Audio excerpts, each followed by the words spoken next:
कोई टेंशन नहीं, बनेगी तो आज ही। तो मेरे से एक आम लेते hello, good morning to everyone. तो कैसे हो आप सभी लोग? मैं दर्शन एक बार फिर से आपका हार्दिक स्वागत करता हूं अपने यूट्यूब चैनल पे। आज आपके सामने आ रहे हैं पंकज। आइए सर, वेलकम है आपका। Thank you so much. प्रणाम प्रणाम। करो स्टार्ट सर। सर हाँ। आपका नाम पंकज है, आप मेरे को हाँ। दिल्ली में मिले जैसे। मेरा नाम पंकज है, मैं मुखर्जी नगर में ही रहता हूँ। मेरा अभी IAS का स्टडी चल रहा है। हाँ जी सर। आगे सर, थोड़े से मेरे व्यूअर देखना चाहते हैं कि IAS की परीक्षा के लिए कितनी तैयारी करनी पड़ती है। IAS परीक्षा के लिए प्रीलिम्स पास करना पड़ता है, PT पास करना पड़ता है और मेंस पास करने पड़ते हैं और इंटरव्यू देना पड़ता है। 3 स्टेज हमारा होता है, जो है प्री, मेंस और इंटरव्यू। हाँ जी हाँ जी। तो लगभग हमारा 1 साल का प्रोसेस होता है। 1 साल चलता है एग्ज़ाम सर? हाँ, 1 साल तो हमारा लग ही जाता है। जैसे सर इसमें प्री होता है, फिर CSAT होता है, तो क्या क्या सिलेबस रहता है प्री में? प्री में हमारा 2 है, एक GS है, फर्स्ट पेपर है। सेकेंड पेपर में हमारा CSAT है। GS में हमें जनरल स्टडी है। हाँ जी। जितना भी हमें जनरल स्टडी, जो भी हमारा GS का सेगमेंट है वो है। और CSAT में मैथ, रीजनिंग और कॉम्प्रिहेंशन परिच्छेद है। हाँ, इसी पे हमारा आधार पे होता है, जिसमें क्वालिफाई होनी पड़ती है। जैसे आपका प्री क्लियर हो जाता है, प्री के बाद जो मेंस होता है उसमें टोटल कितने पेपर होते हैं? और GS1 होता है, GS2 होता है, GS3, GS4 और उसके बाद SC का होता है। तो GS1 में क्या रहता है? GS1 में हमारा पहले जो है, जैसे में इतिहास, भारत के इतिहास हो गया, प्राचीन भारत के, मध्यकालीन भारत के, आधुनिक भारत के।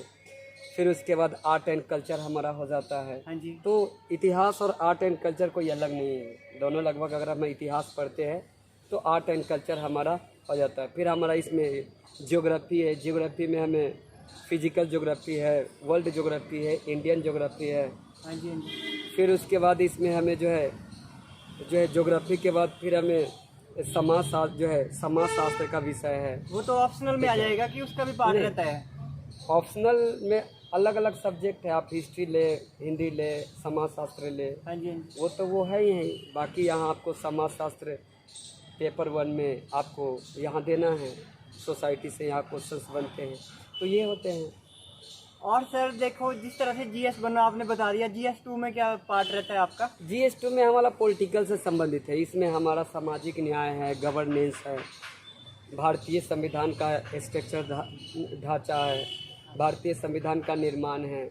उसके बाद जो है IR है, इंटरनेशनल जो है रिलेशंस है, इंटर रिलेशन है। तो ये से हमारा जो है वैश्विक राजनीति और हमारा संविधान है, जो सरकारें हैं, इससे सारे संबंधित क्वेश्चन हमारे GS2 में आते हैं। जैसे सर GS1 बता दिया, GS2 बता दिया, इसके बाद होता है GS3। तो इनके गैप कितने दिन का रहता है? 4 से 5 दिन का रहता है ना मेरे हिसाब से, या 2 दिन का? नहीं, ये जो है 1 सप्ताह में हमारे सारे पेपर हो जाते हैं। 1 दिन में हमें 2 पेपर देने पड़ते हैं। हाँ जी हाँ जी। अब एग्ज़ाम हॉल है, उनका रूटीन है, वो तो हमें जो है एग्ज़ाम हॉल पे हमें पता चल जाता है। हमें 1 दिन में 2 पेपर देने पड़ते हैं और लगभग हमें 1 सप्ताह के अंदर अंदर में पूरा ऑल 9 पेपर हमें क्लियर करने पड़ते हैं। जैसे आपने बोला 2 पेपर देने पड़ते हैं, तो GS1 के भी 2 पेपर होते हैं ना? GS1 के 2 पेपर होते हैं? नहीं, GS1 में 1 पेपर है जिसमें 20 क्वेश्चन है। आपको 20 क्वेश्चन का आंसर लिखना है। और शाम को? फिर GS पेपर 2 या दूसरे सेगमेंट में शाम को लेंगे। हाँ जी। ठीक है, तो फिर आपको उसमें भी 20 क्वेश्चन होंगे, आपको वो भी देना है। ठीक है। और GS4 में क्या रहता है सर अपना? GS4 एथिक्स है। एथिक्स है, जब आप तैयारी करते हैं हिस्ट्री, पॉलिटिकल, इकोनॉमी, पॉलिटिकल, जो भी आप तैयारी करते हैं, तो इसी सब से जो है आपका जो है इथिकल तैयारी होता है। तो इसका कोई अलग से सब्जेक्ट वगैरह नहीं होता है। ऑलरेडी हमारा GS1, 2, 3 अगर क्लियर है। ठीक है। और GS4 के बाद आपका ऑप्शनल का पेपर रहता है? हाँ, ऑप्शनल का 2 पेपर होता है। हाँ जी हाँ जी। हिस्ट्री लेना चाहते हैं तो इसमें आप हिस्ट्री ले सकते हैं। 250 और टोटल 500 नंबर का होता है ना आपका ये ऑप्शनल? 250। हाँ, ऑप्शनल 500 नंबर का होता है। ठीक है।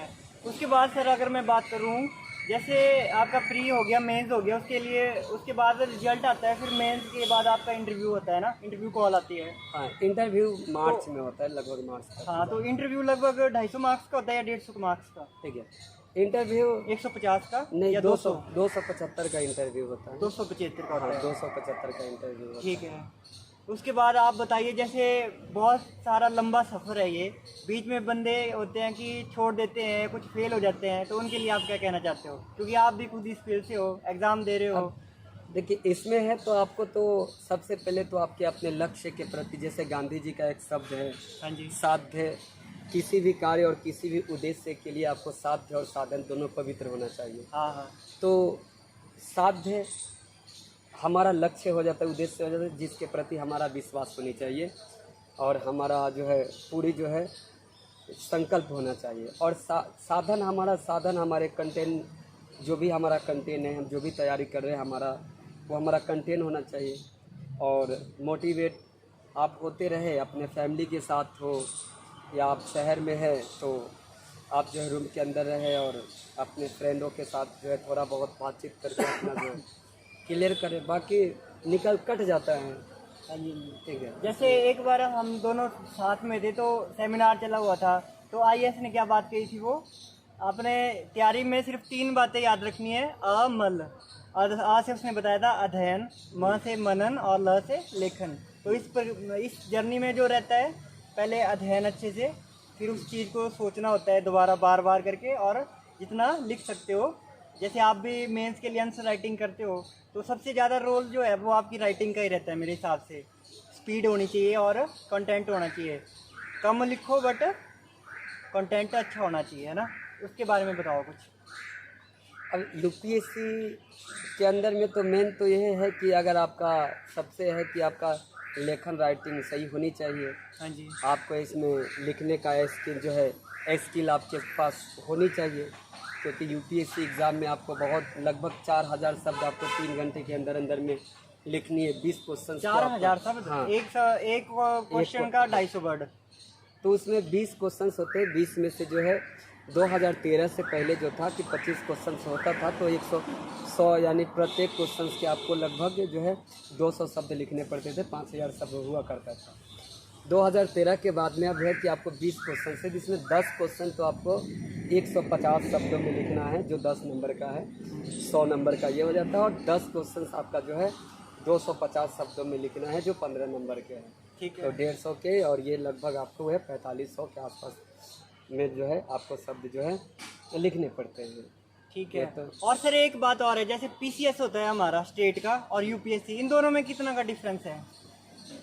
इन दोनों में अगर आप किसी स्टेट में हैं, अगर आप हिमाचल प्रदेश से हैं, तो उसमें आपको बाहर के स्टेट के कम ही आपको कंटेंट वगैरह पढ़ना पड़ता है। ज़्यादा आपको तो स्टेट का आपके जो विशेषताएं, इतिहास है, भूगोल है, राजनीति है, इन सब पे आपको ज़्यादा ध्यान देना पड़ता है। और मुख्य रूप से जो राष्ट्र से जुड़ी हुई जो मुख्य विशेषताएं हैं, उस पर थोड़ा जोर दिया जाता है। तो जैसे आप सिविल की तैयारी करते हैं तो लगभग आपका बाहर का कंटेंट तो इंडिया का लगभग क्लियर हो ही जाता है। थोड़ा बहुत आप स्टेट पे जो है विशेष रूप से अपने स्टेट को देख लोगे तो पीसीएस में भी जो है ये जो है आपका क्लियर हो जाता है, तो ज़्यादा दिक्कत नहीं होता है। सिविल में जो स्टूडेंट है, जो भी कैंडिडेट है, उनको स्टेट पीसीएस में ज़्यादा परेशानियों का सामना नहीं करना पड़ता है, तो लगभग ठीक ठाक है।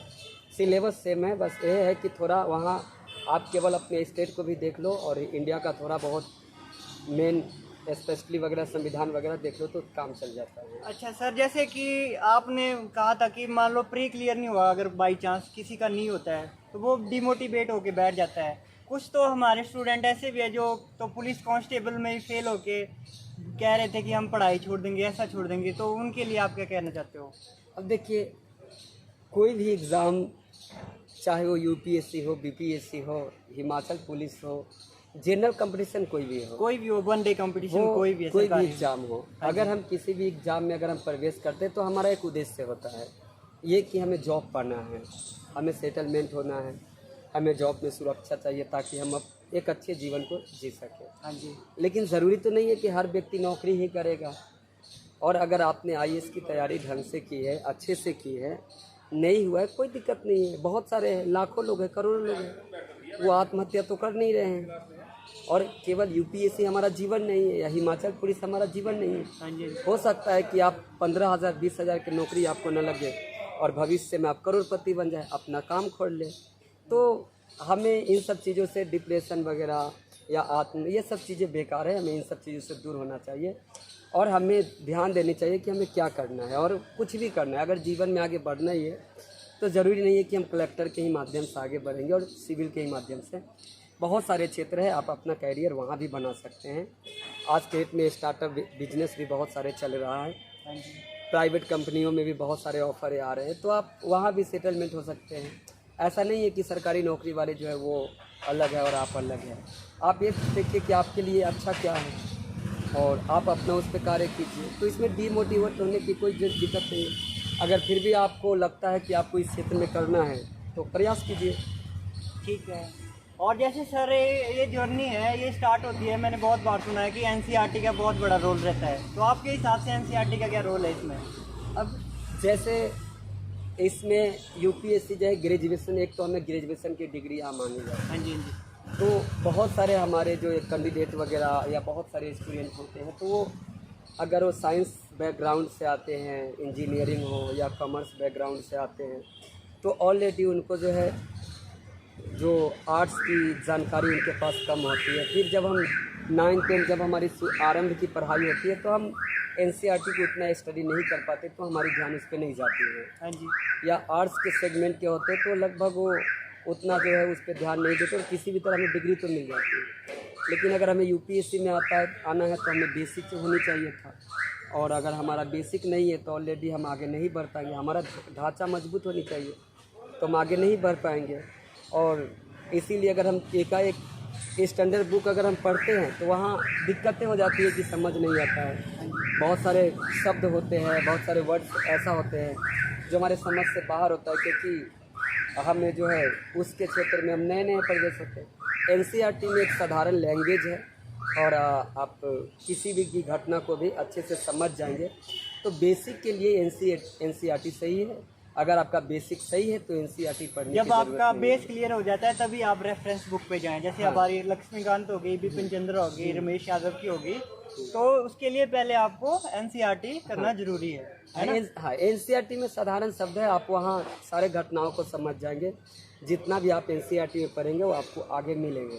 लेकिन आगे अगर स्टैंडर्ड बुक आपको समझ में नहीं आता है तो आपको वहाँ दिक्कत है। इससे अच्छा है कि एनसीईआरटी छोटे बच्चों को बेस पे बनाया गया है और यहाँ पे आप जो है समझ सकते हैं। सर आपसे मिलके बहुत अच्छा लगा, आपने हमें इतना कीमती समय दिया। तो लास्ट में आप हमारे व्यूअर्स के लिए बता दीजिए कि किस तरह से वो मोटिवेट रहे, और आपने ये कोई शायरी सुना दीजिए, बढ़िया सा डायलॉग। अब देखिए, आप जो है अपने तैयारी में अपने लक्ष्य में लगे रहिए और आपका लक्ष्य आपके उद्देश्य के प्रति होनी चाहिए। आप ईमानदारी से मेहनत करें और सफल होंगे ही। आप जो है महाभारत में एक अच्छी जो है सार भी है और इस पे बहुत सारे सॉन्ग में निकलता है। आरंभ है प्रचंड है विश्व मस्तकों का भीड़ है, आरंभ है प्रचंड है मस्तकों का भीड़ है, विश्व का पुकार है भागवत की सार है, युद्ध ही तो वीरों का प्रमाण है। कौरवों का वीर हो या पांडवों का नीर हो, जो लड़ सका है वही तो महान है। ठीक है। या हम आपको दुष्यंत चौटाला जी के जो है महाराणा प्रताप पे जो एक कविता है, द्वंद कहाँ तक पाला जाए युद्ध कहाँ तक टाला जाए, तू भी है राणा का वंशज, फेंक भाला जहाँ तक जाए। ठीक है। तो नमस्कार आप लोगों को, मेरी नमस्कार और मेरी शुभकामनाएं हैं। आप लोग तैयारी करते रहिए। जय हिंद। ठीक है sir, thank you so much, thank you so much.